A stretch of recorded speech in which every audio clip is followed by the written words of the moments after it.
So let's take a look right now at what where's Waldo is going to go through. So Dale, Dale, if we can ever get him on the phone, is going to encounter at least a couple of instances of this. Let me switch around here. That's the northbound side. Dale's coming from Waxahachie, as you all know. So this is what he's going to encounter, a bunch of tractor trailers that are simply stuck.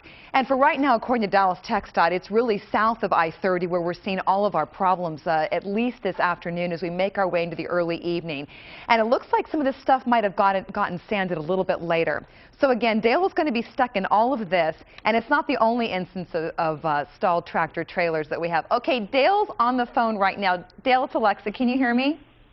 I can hear you fine. Why weren't you watching Daybreak this morning? I told people to gas up, and you didn't gas up. Well, I tell you, I was trying to gas up, but I couldn't even get off the highway to get to a gas station. So I've actually got my car turned off right now because I've been sitting here for about 30 minutes on 35 North.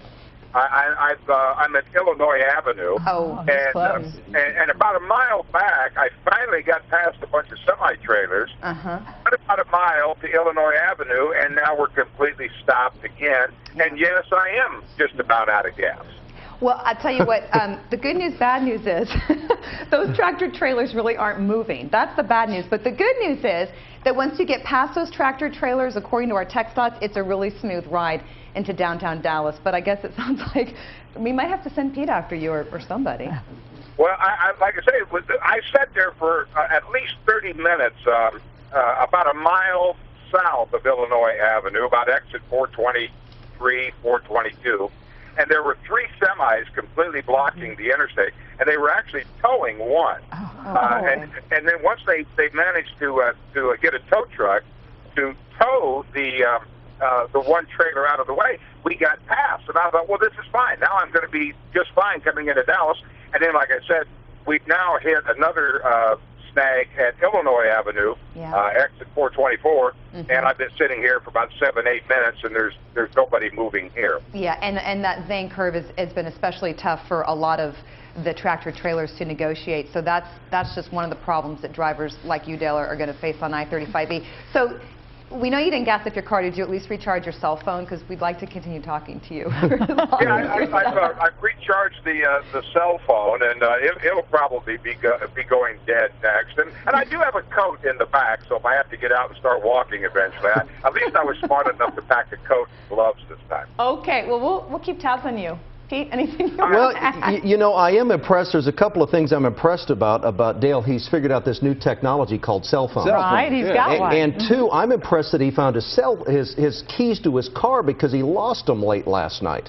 Really? Dale? Yeah, I locked my cars in the station, and I had to wake up sports director Sean Hamilton to come down to Victory Park. Well, that's right. Reopen the studio. I heard that story. Well, no one else would let him into the Victory Park studios to get his car except Shawnee boy Shawnee Hamilton. Right. Really? And so I'm impressed that he's learned the cell phone technology, and he's now kept his keys in his pocket where they should be. You know, rule number 1 in the Midwest, you know this.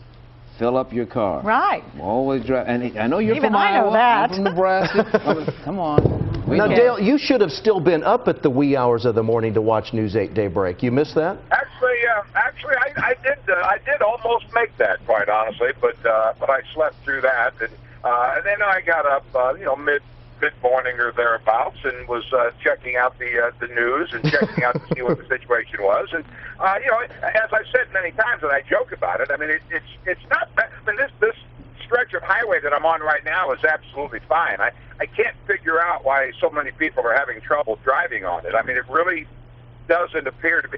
There's obviously a couple of slick spots along the way, but I was driving along at a very comfortable 45 to 50 miles an hour with absolutely no trouble until we hit the semis, and I can't for the life of me figure out what the problem is, because this stretch of road right now is almost completely clear. Well, we don't want you to worry.